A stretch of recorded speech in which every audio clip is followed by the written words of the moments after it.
Good afternoon, Vanakkam, and a very warm welcome to everyone. We are honored to have in our midst the President of the Republic of Mauritius, Her Excellency Mrs. Bibi Amina Firdaus Gharib Fakim, GCSK CSK PhD, to deliver the Millennium Lecture at the MS Swaminathan Research Foundation today. The Millennium Lecture Series, started in 2000 by the Media Resource Center at MSSRF, provide an opportunity to listen to speakers of international repute right here in Chennai, India. Speakers dwell on subjects and efforts related to the Millennium Development Goals, the Sustainable Development Goals that now guide the world, taking over from the MDGs, include climate change as an important agenda. This SDG 13 of the Global Goals is the focus of today's lecture by our most eminent speaker. To begin the proceedings, Mr. N.L. Raja, Senior Advocate and Trustee MSSRF, will deliver the welcome address.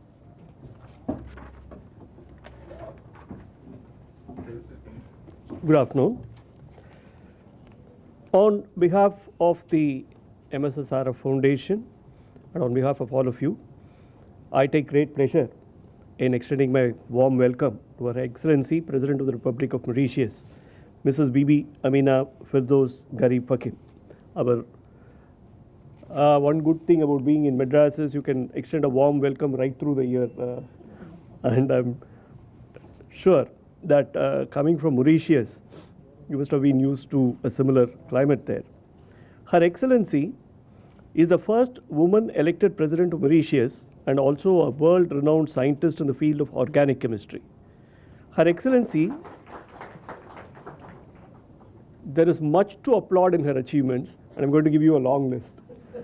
Her Excellency, prior to joining the State House, was the Managing Director of the International Center for Pharmaceutical Development, Research and Innovation, as well as Professor of Organic Chemistry with an endowed chair at the University of Mauritius. Since 2001, she has served successively as Dean of the Faculty of Science and Pro-Vice Chancellor from 2004 to 2010. Ms. Gharib Fakim earned a BSc in Chemistry from the University of Surrey, UK in 1983, and a PhD from the University of Exeter in 1987.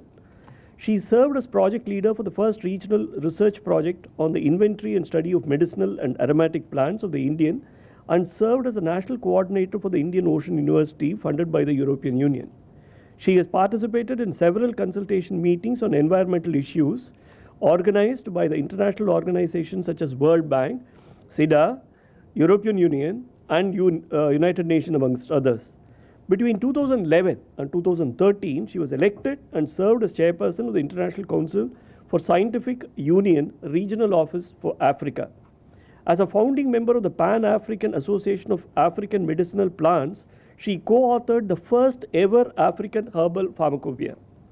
She has authored and co-edited 28 books and several book chapters and scientific articles in the field of biodiversity, conservation, and sustainable development.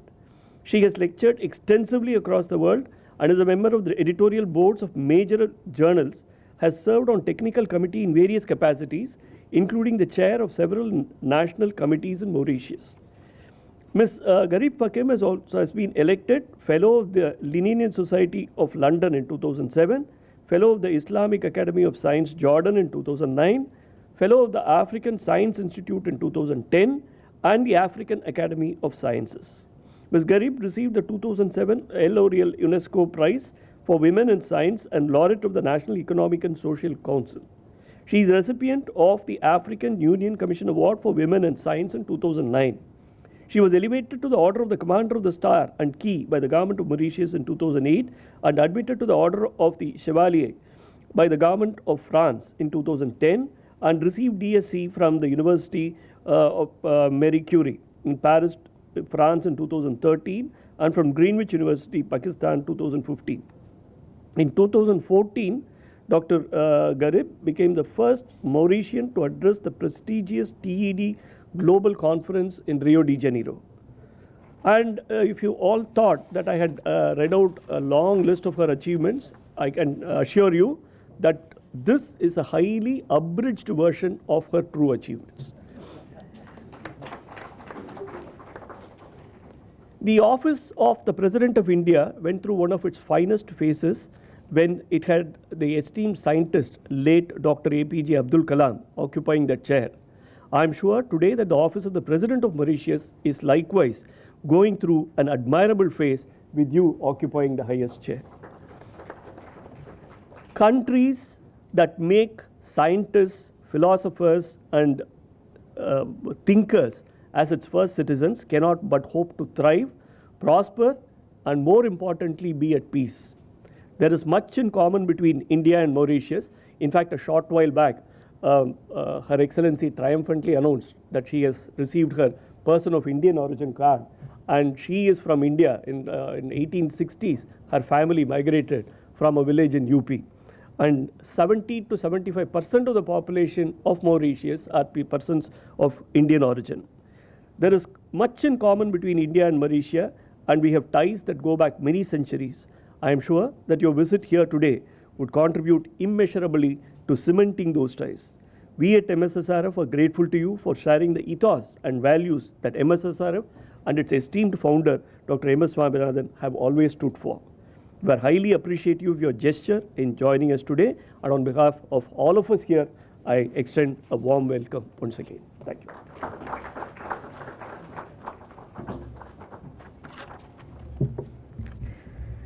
Thank you, sir. Professor M.S. Swaminathan, founder of this institution, will formally welcome Her Excellency, the President of Mauritius, as is customary, with a shawl. Professor.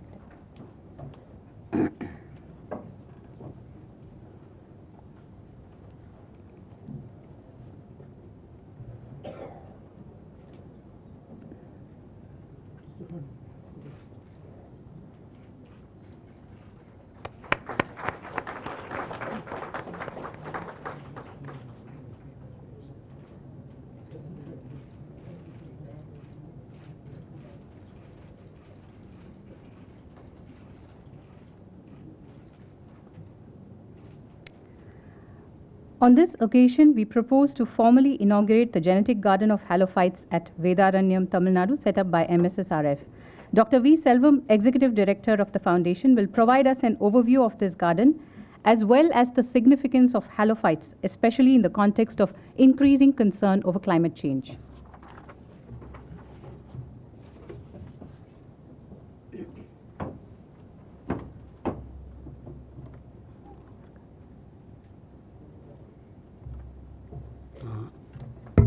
Respected Professor, Her Excellency, a distinguished guest, colleagues and friends.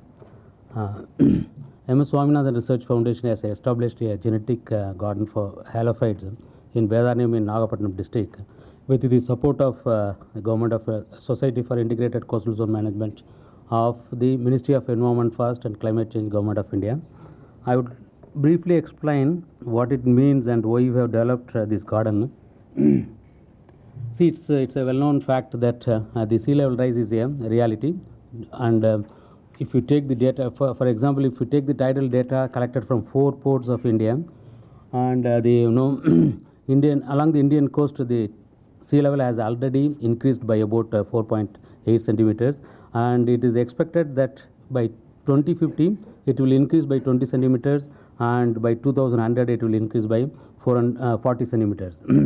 And the cumulative effect of the sea level rise is well known, that salinization of land and water resources along the coastal areas.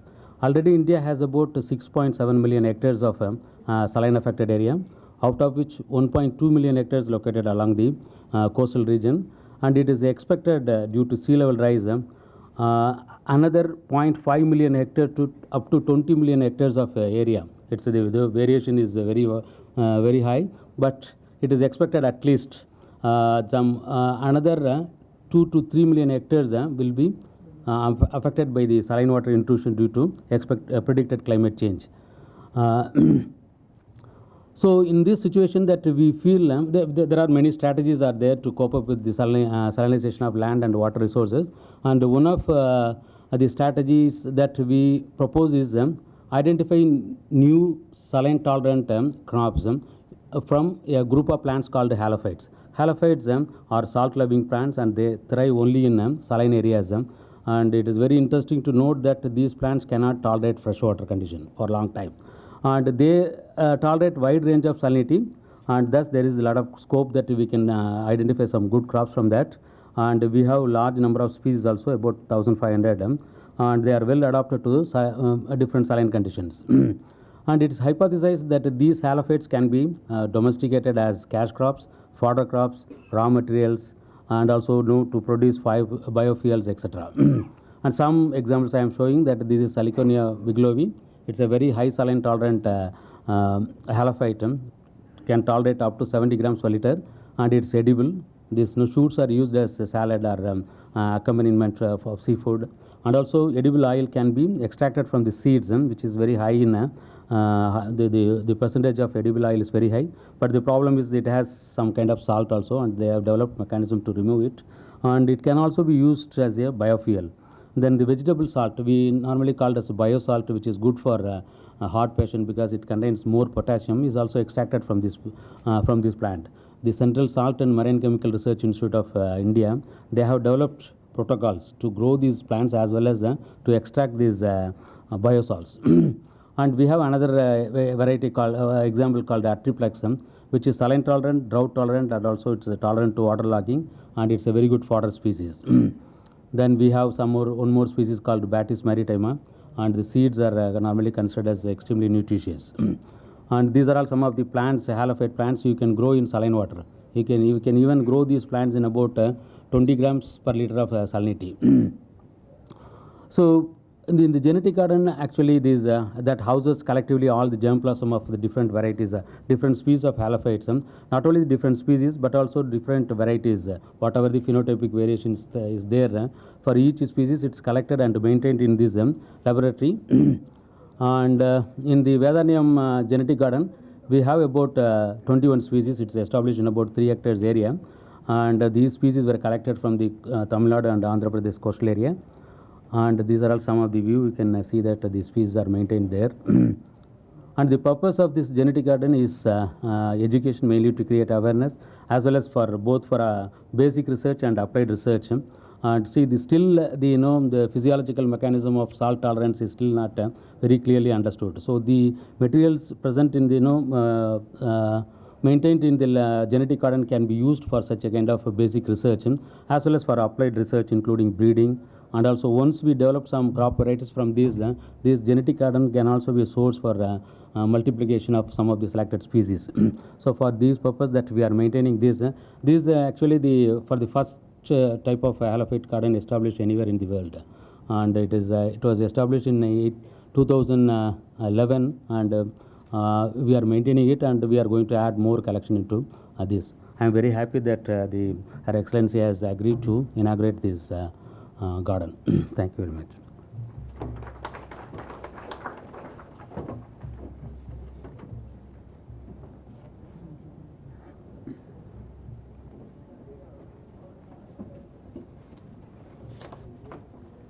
Technology makes a lot of things much simpler for us, and we now request Her Excellency, the President of the Republic of Mauritius, to formally inaugurate the genetic garden of halophytes through video conference facility.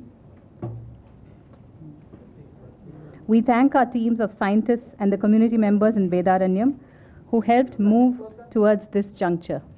What you will see on your screen is the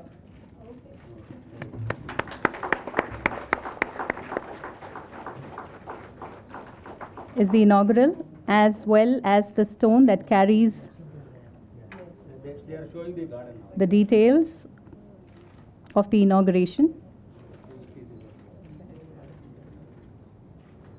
As Dr. Selvam already mentioned in his presentation, it has different species of halophytes from different locations, maintained for education, research, breeding, and multiplication purposes. You see now the name of Her Excellency in the heart of Tamil Nadu, on coastal Tamil Nadu, Vedaranyam. Ma'am, they will remember you there. This has been done with the support of the Society of Integrated Coastal Management of the Ministry of Environment, Forest and Climate Change, Government of India, and the World Bank under the Integrated Coastal Zone Management Program. We'd like to hand over a copy of the brochure to Madam President.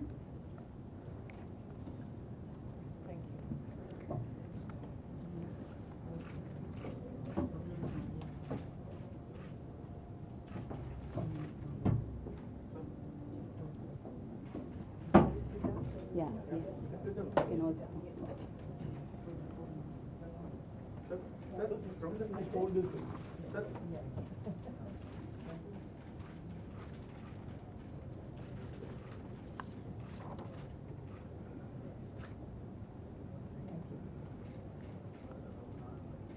We already had a detailed introduction to Her Excellency, the President, in the welcome address. But most of all, she stands for everything that the Foundation believes in, which is using science for sustainable development with a pro-woman approach. And we are extremely honored and privileged, ma'am, to host this Millennium Lecture, Challenges and Opportunities for Mauritius through the lens of a changing climate. Presenting to you Her Excellency, Mrs. Bibi Amina Firdaus Gurib Fakim, PhD, President of the Republic of Mauritius.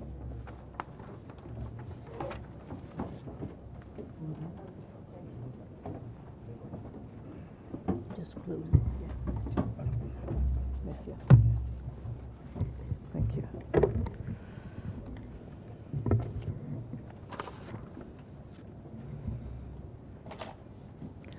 It's fine. Thank you. Professor Swaminathan, Dr. Selvam, members on the high table, eminent scientists, distinguished guests, ladies and gentlemen, good afternoon. And as Professor Swaminathan has said, it's nice to be in Chennai, where you always have a warm welcome.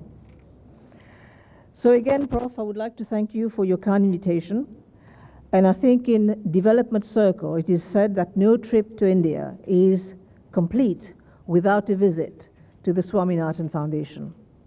So it is indeed an honor for me to be here and to share my reflections on one of the most pressing development challenges of our time, climate change and its impact on people, their well-being, the environment on which all life depends.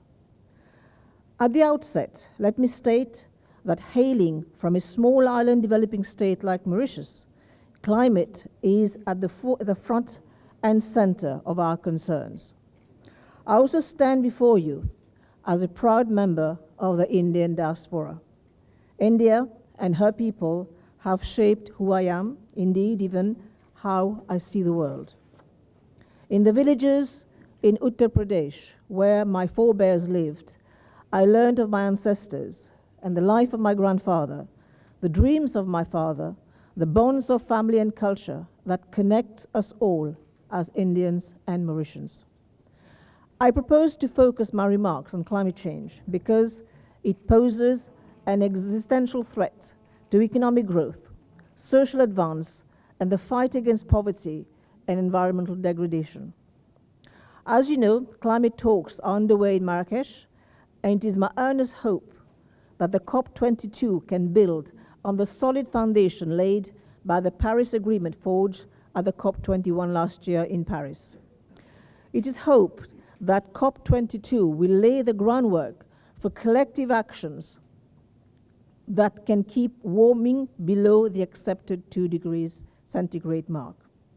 So how can a small developing country like Mauritius cope with the multifaceted challenges posed by a changing climate? In the light of the enormous scale of the challenge, I'm reminded of President Abraham Lincoln and his thoughts 150 years ago, of which remain to be pertinent to our current situation. Speaking to Congress and making the case to end slavery, he said, and I shall quote, "The dogmas of the quiet past are inadequate to the stormy present. As our case is new, so we must think anew and act anew. We must disenthrall ourselves, and then we shall save our country," unquote. It bears noting these words were said at a time when everyone knew slavery had to end, but no one knew how to marshal the political will to eradicate it. I submit to you that the development challenges posed by climate change are similar. We can and must mobilize political will, knowledge, financing, and technical resources to combat climate change on a war footing. Fortunately, the Paris Agreement, which has now entered into force, was clinched at a watershed moment. The disenthralling moment referred to by President Lincoln, raising hopes that the human family will be able to save itself from the negative impacts of climate change. But what you may also ask, and rightly so, is that does the Paris Agreement have in store for a small island developing state like Mauritius? For many of our Indian brothers and sisters, Mauritius is a tourist destination, a small but beautiful place where one can savor nature's bounty. Yet, Mauritius is highly vulnerable to the adverse effects and variability of climate change. And according to the World Risk Report 2014, Mauritius is 14th on the list of countries at high risk of suffering an extreme climatic event. As for the world's 52 SIDS, in the years to come, climate change-induced sea level rise would force people to migrate. How SIDS respond to threats such as sea level rise, the degree of support they receive, is indicative of how we collectively will adapt to a host of climate change impacts in the coming decades. Already, the most vulnerable countries are finding it onerous to fix the damage wreaked by climate change. SIDS boast a diversity of cultures, natural resources, biodiversity, and indigenous knowledge that make them the mainstay of the planetary ecosystem. Be it from a multi-billion-dollar economy of Singapore to Papua New Guinea, one of the least explored countries in the world, where 1,000 indigenous people are said to exist, to the very remote Niue, which is one of the world's largest coral islands. Each small island developing state, including Mauritius, of course, is endowed with its own unique attributes. Small island states account for only 1.4% of the entire land surface area, but house amazing biodiversity, 35% of vertebrates and 40% higher plants, and they provide 35% of the ecosystem services to the most vulnerable components of the society. Yet, what they increasingly share in common are escalating environmental threats that are further aggravated by economic insecurities. Sea level rise is among the most daunting of these threats, which in some regions up to 4 times the global average. According to the recent report of the IPCC, it is estimated that if the average global temperatures increase by approximately 4 degrees centigrade, sea level rise could rise as much as 1 meter by the year 2100. And I think we have seen some figures from Dr. Selvam here, which is approaching 48 centimeters. This is a scenario that would see nations such as Kiribati, the Maldives, Marshall Island, Tuvalu become uninhabitable, while a large share of the population of many other SIDS could be displaced or suffer some catastrophic consequences.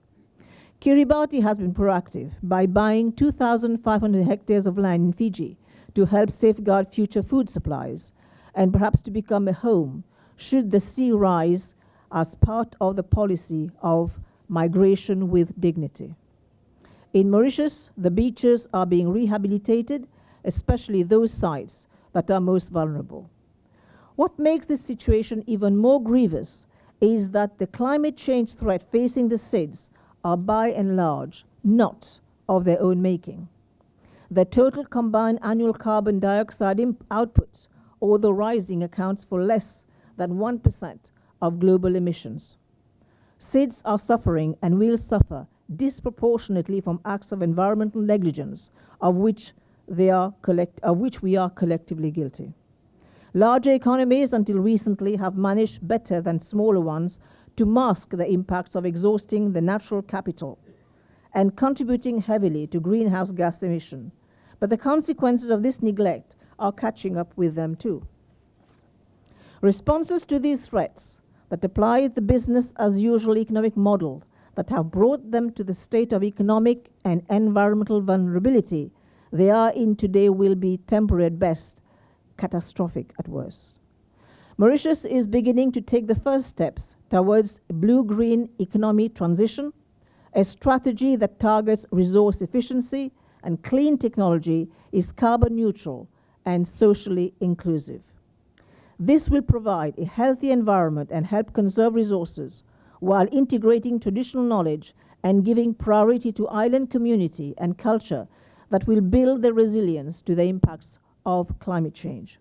But we should not look at climate change threats in isolation from other threats influenced by human activity, because climate change is in fact exacerbating problems that we have already created, such as desertification, biodiversity loss, and food insecurity.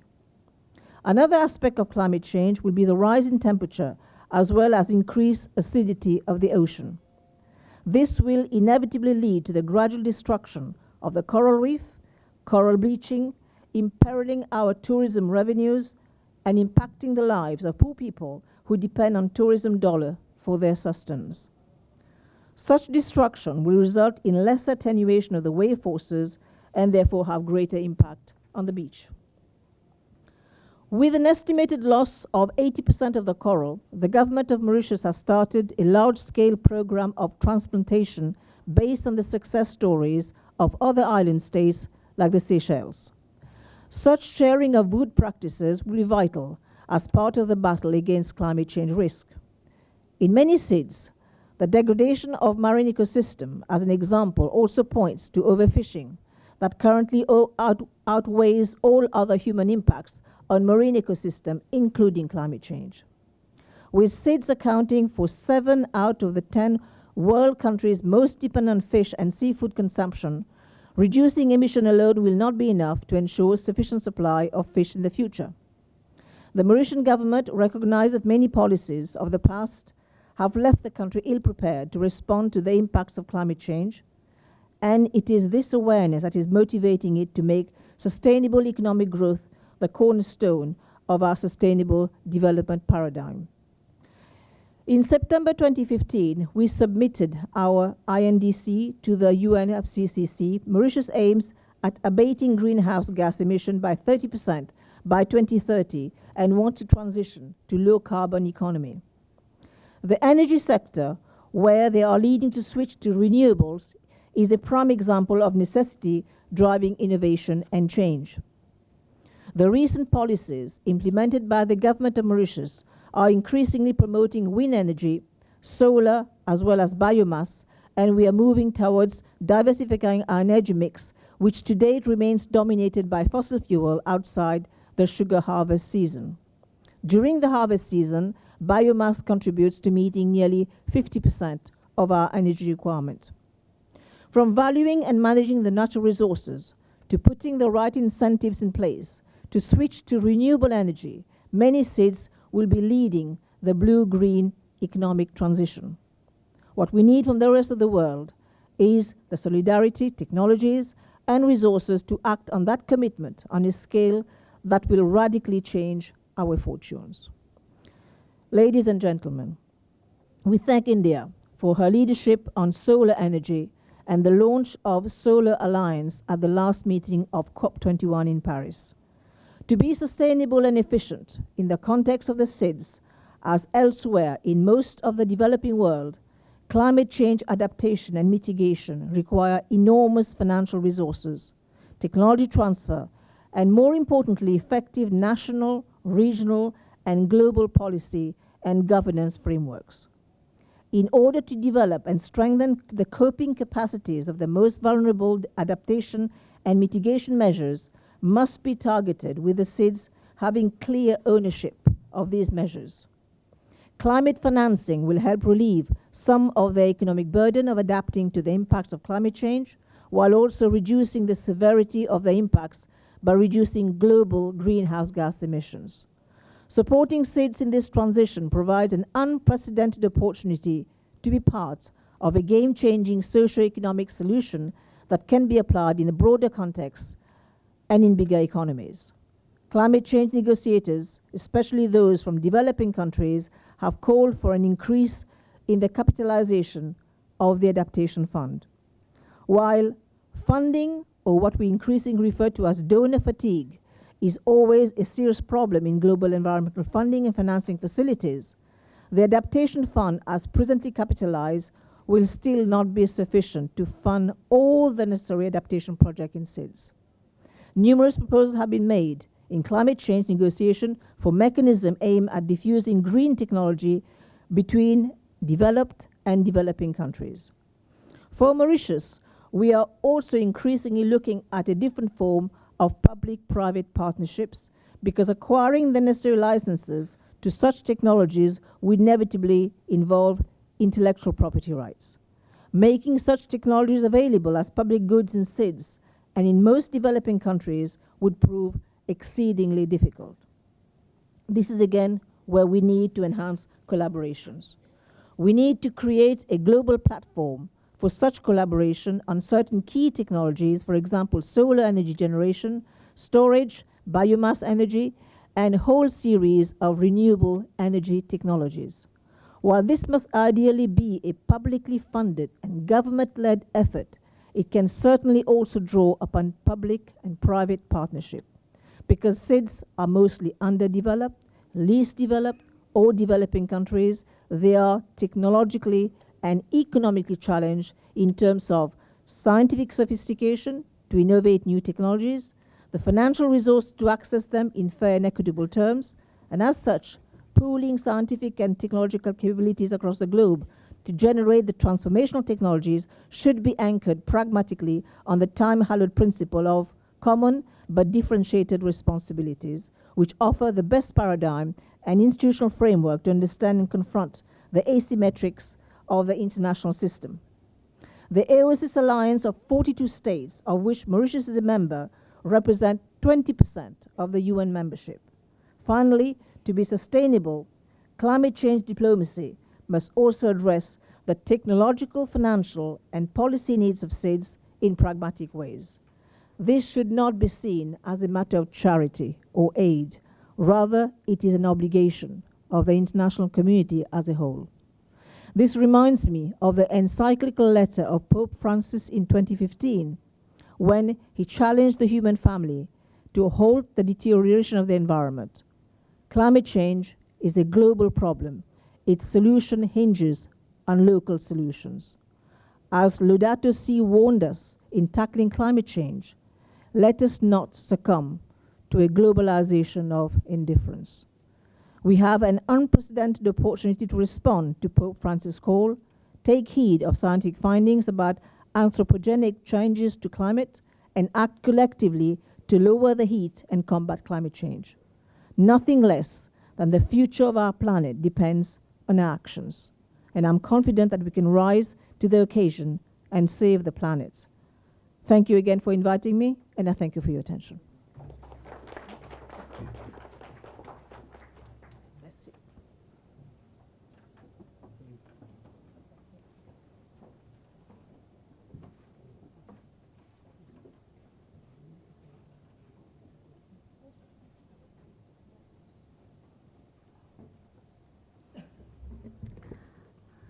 We may take this opportunity to ask a few questions based on this particular lecture.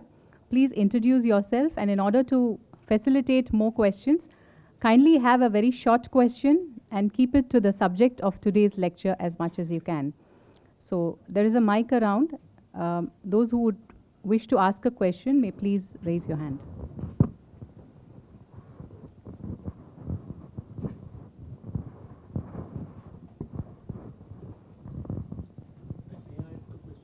Yes. Yes, please. So, Highness, can you briefly tell us what steps Mauritius would be taking to, you had stated that Mauritius is one of the most endangered islands, or one of the most endangered countries, and is going to feel the effect of climate change. What proactive steps has your country taken to stem this crisis, this imminent crisis that your country faces?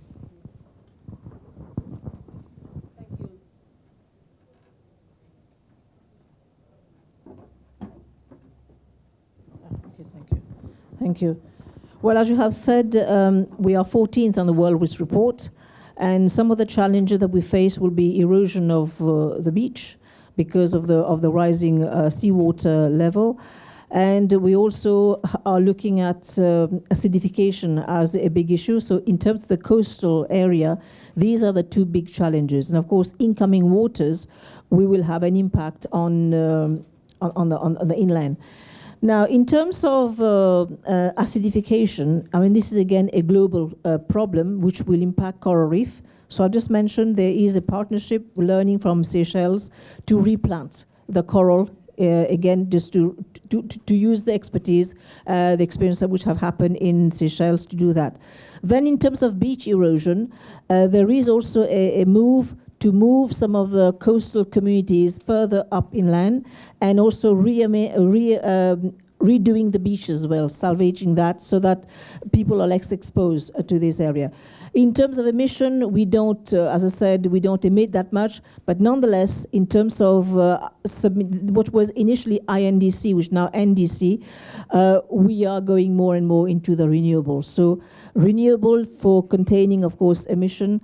And then we also have to, in terms of agriculture, and this is where the foundation is very, very strong, agriculture, which will be impacted not just in Mauritius, but then broader in the African continent, because the African continent, just like Mauritius, will be impacted in terms of the agricultural output because of the changing weather pattern, the rain pattern. So increasing use of technology so as people can become more attuned to using, for example, the technology, so as to grow when, of course, within the changing pattern. So there's a whole suite of measures which are being taken so as to be able to address this. But of course, we still need a lot of collaboration, partnership, because as I just mentioned, these technologies cost, and I don't know to what extent even the climate fund will be able to help all the needs. Thank you.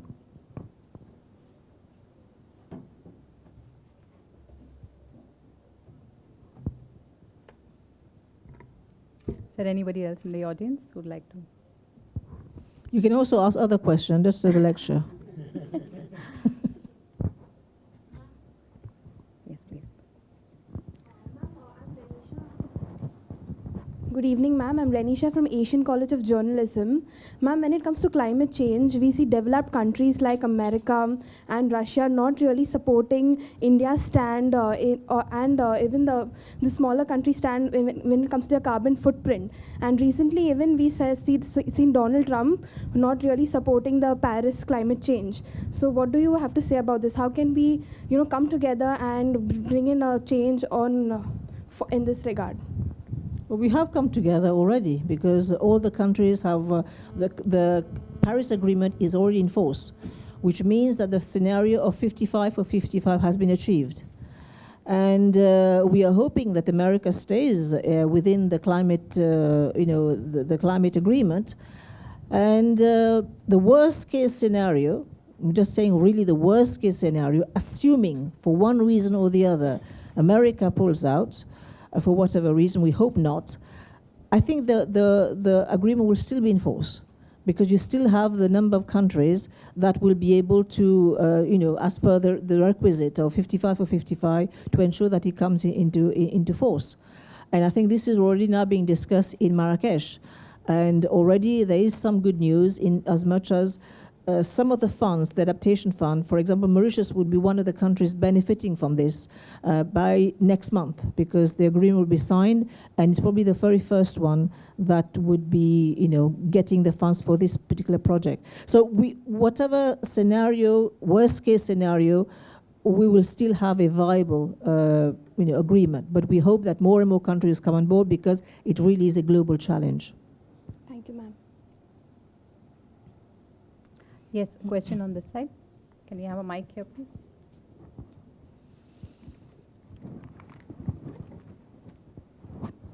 Hi, I'm Jency. I'm a freelancer.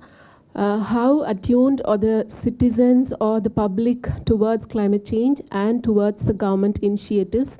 Are they proactive towards the suggestions made by the government? This climate change has really come into the fold, I would say, over the past few years because of a lot of media. I think over and above media, I think people have been experiencing climate change. If you see, for example, the amount of flooding that has happened in the northern countries, which never used to happen before, because before this was happening in the south and people maybe did not pay too much attention to it. So people are getting more and more aware that something is wrong with the planet, with the tornadoes, with water, the drought, with flooding and all the way. So the symptoms are there. Now, how do we make people become more and more aware of that is we need to keep on talking about it. And this year in Mauritius, for example, we organized the very first Women's Forum where we picked climate change as being the theme for discussion. Now, climate change as a theme for discussion, but reporting and kind of discussing 5 main areas. The first area is climate change and health, climate change, food security, climate change, energy, climate, all these areas. Now, why it's important, for example, to talk about climate change and health? In the past, there were some areas which were considered to be prone to malaria. But what we're witnessing now is that these areas are moving in cooler climes. So it means that there is an issue which we have to address in terms of health. Now, if you look at climate change, I'm not going to say that what happened in Brazil with the Zika virus had something to do with it. But it is now increasingly being reported that there has been mutant virus and also mutant mosquitoes, and these movement, the changing environment in which they're operating is no longer the same. So we need to be much more proactive in terms of identifying the problems before they actually come. And there are many scenarios like this happening around the world, which is making people really think that, yes, climate change is an issue, and that's why it's being flagged in all discussion everywhere, even in terms of financing as well. So it is no longer a buzzword, it is a reality. Yes, we have a question.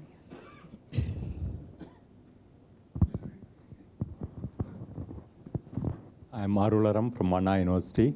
Could you tell us about how climate change impacts sugarcane cultivation in Mauritius? We used to have a sugarcane sector, but now we have a cane industry. We used to have a sugar industry, now we have a cane industry. So sugar is now a byproduct of the cane industry, because what we are going into more and more now is looking at cane, as a sugar cane, as biomass. So a lot more research is going on to look at the fiber, the energy content of the fiber. But it's a weed from the Gramineae family. It has survived quite well, and we have done very well in terms of generating the varieties which have been adapted to the country, and we have got quite a good series of the germplasm for various varieties of sugarcane. But sugarcane is just like any other plant. It will be impacted. How it will be impacted, again, this is where fundamental research in places like where you are here, what we are, that we can kind of anticipate this problem.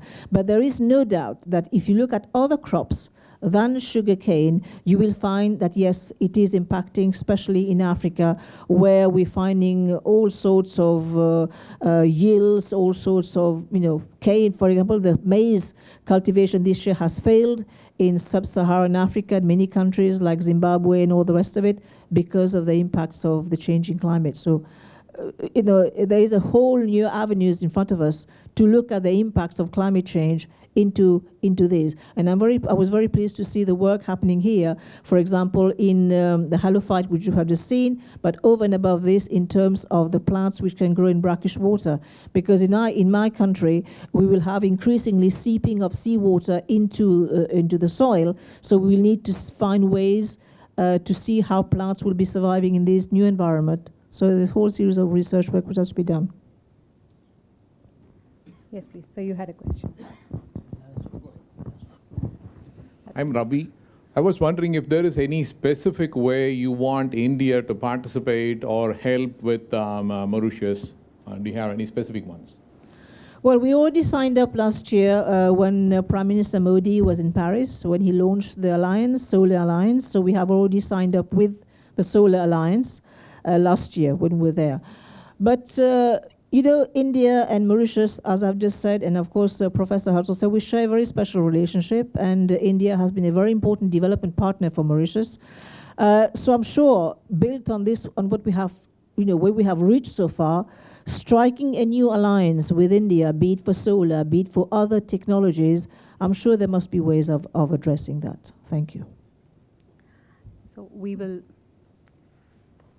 conclude this session of discussion, and I'd like to call upon our dear professor, who has been the guiding light for this and many other programs at the foundation, to offer his closing remarks.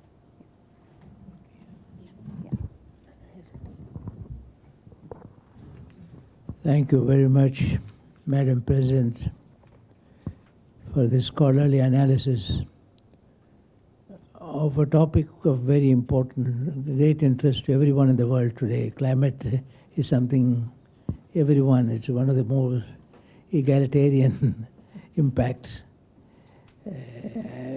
First of all, let me say we are very grateful to you for choosing this topic and dealing with it in such a scholarly way. Sitting next to you, I feel that the Republic of Mauritius is extremely fortunate to have a scientist of your distinction as the president. Very rarely you get a scientist of your eminence to become president of a country in a political climate. So we want to both thank you and congratulate you for this talk. I think as far as we are concerned, and also this foundation is concerned, we have been considering three aspects of climate change. The first one, which Madam President explained, because they are very much more concerned as an island, the sea level rise. 25 years ago, we started the work on sea level rise, potential impact of sea level, and how do you mitigate, as well as how do you adapt to a new situation. That is where the mangrove bioshields came, which came to our rescue during the tsunami of 2004. We also thought that in addition to just managing sea level rise, which you rightly said, climate refugees will have to be provided for, some alternative accommodation. This is very true in Kerala. There's a stretch in Kerala where people are living just on the coast. And if sea level rise takes place, we'll have to accommodate all of them somewhere else. And one has to be prepared even now. How do you accommodate climate refugees? Where is the place? Where can you take them? And so on. Where you can provide them with alternative accommodation. We have also recommended to the government of Kerala that they should intensify their work on below sea level farming, because we need occupation and income from people, the coastal communities. Simply say you move away from the coast doesn't help. We'll have to find some method of giving them. This is where the seawater farming, the coastal agriculture, coastal below sea level farming, many of them have become very important. And we are happy that both in terms of fisheries, the new technology of IT technologies in fisheries, where the fish are, what is the wave height from different points from the shoreline. Today we can, what is called a fisher-friend application. We can provide the small fishermen in advance information on where to fish, how far can they go out in the sea and so on. Because after tsunami, they got a little worried about the wave heights. The second aspect, we are concerned with the whole question of precipitation. Precipitation can be either excess or lower. Rainfall can be high, rainfall can be low.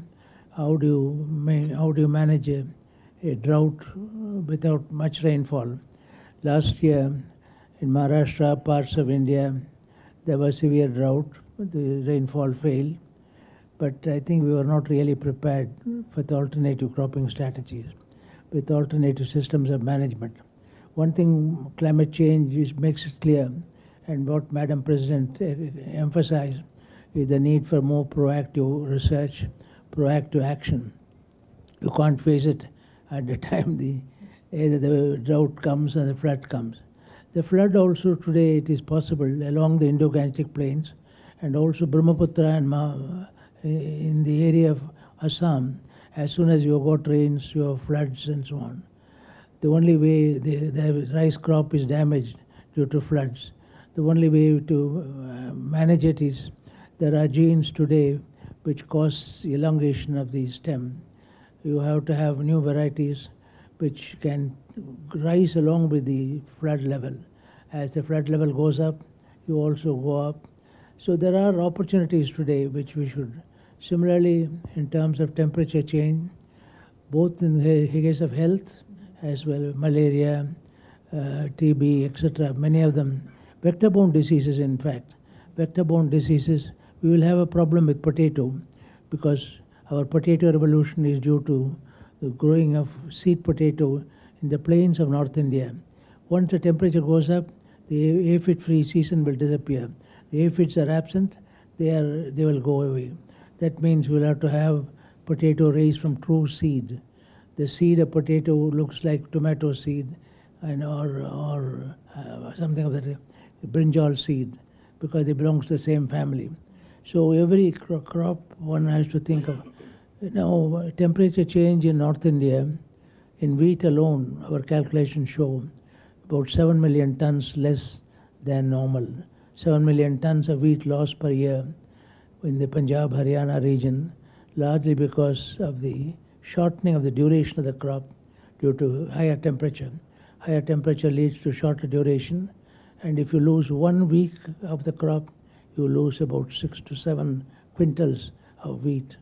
On the other hand, the northern latitudes, if I am living in Saskatchewan or somewhere, I will benefit from a longer, shorter duration. The duration will become longer.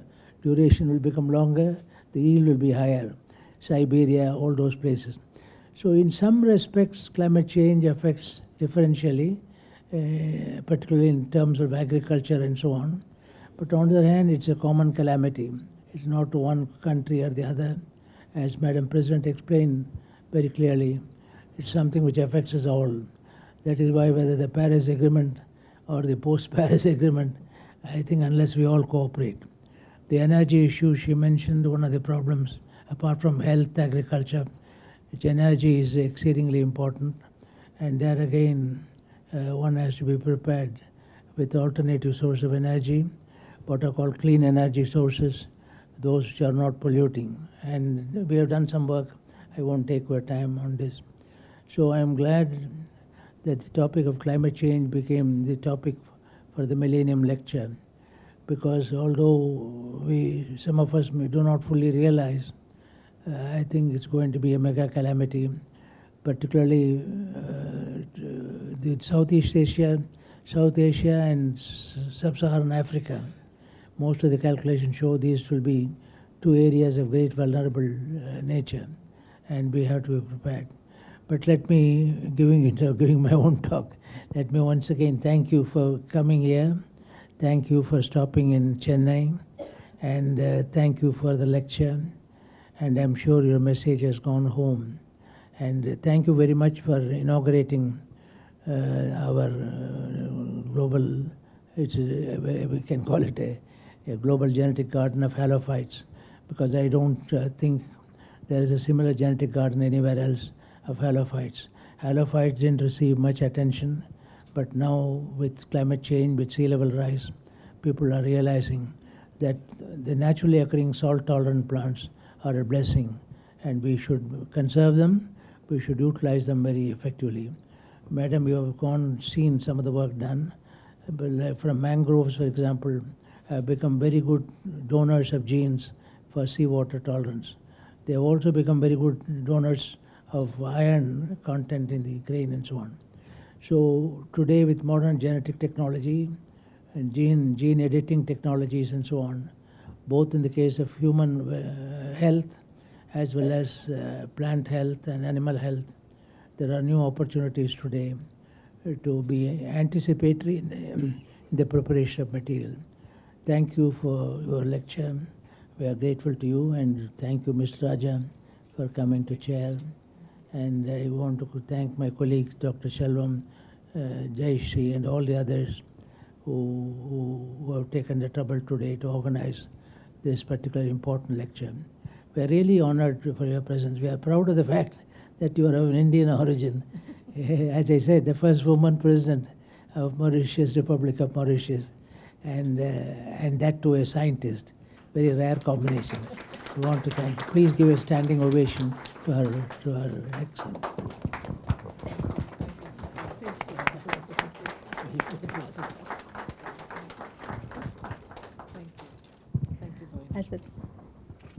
As a token of our appreciation, Professor will present a special plaque on this occasion to the Honorable President.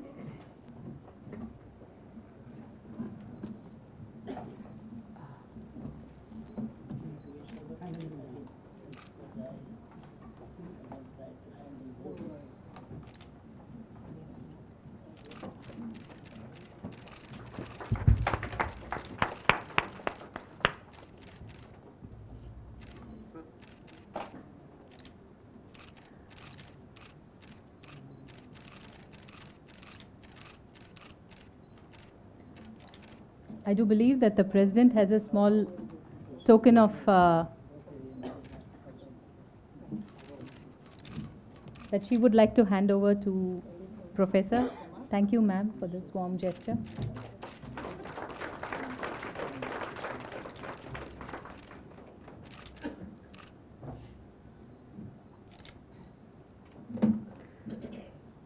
On behalf of the MS Swaminathan Research Foundation, it is my privilege to propose the vote of thanks on the occasion of the lecture by Her Excellency the President of Mauritius. MSSRF believes in leveraging science for sustainable development with a pro-poor, pro-nature, pro-woman approach. It is indeed unique that a leader of political standing has been able to be here today in our midst as a representative of everything that stands for development. As a scientist and a leader, and as a woman, we are grateful to you, ma'am, for being in our midst today. Your lecture in the context of climate change that is becoming one of the biggest challenges facing the world today provided us a perspective of the most urgent need to work together as one. Thank you to our founder and our guiding light, to our trustees, to our executive director, to the media persons and guests, including several of our eminent friends, the chairperson of the National Biodiversity Authority, other trustees who are here to make this occasion a success.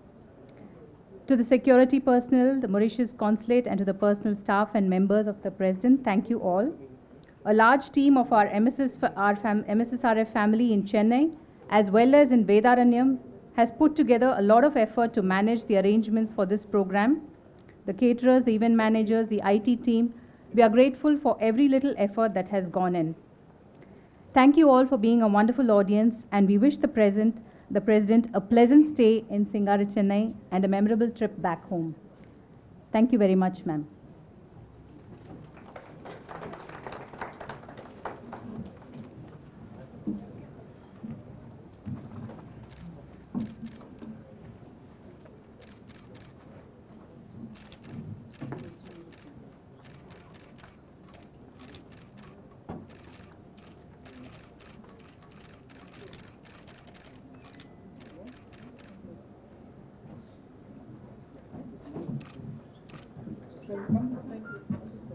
Thank you.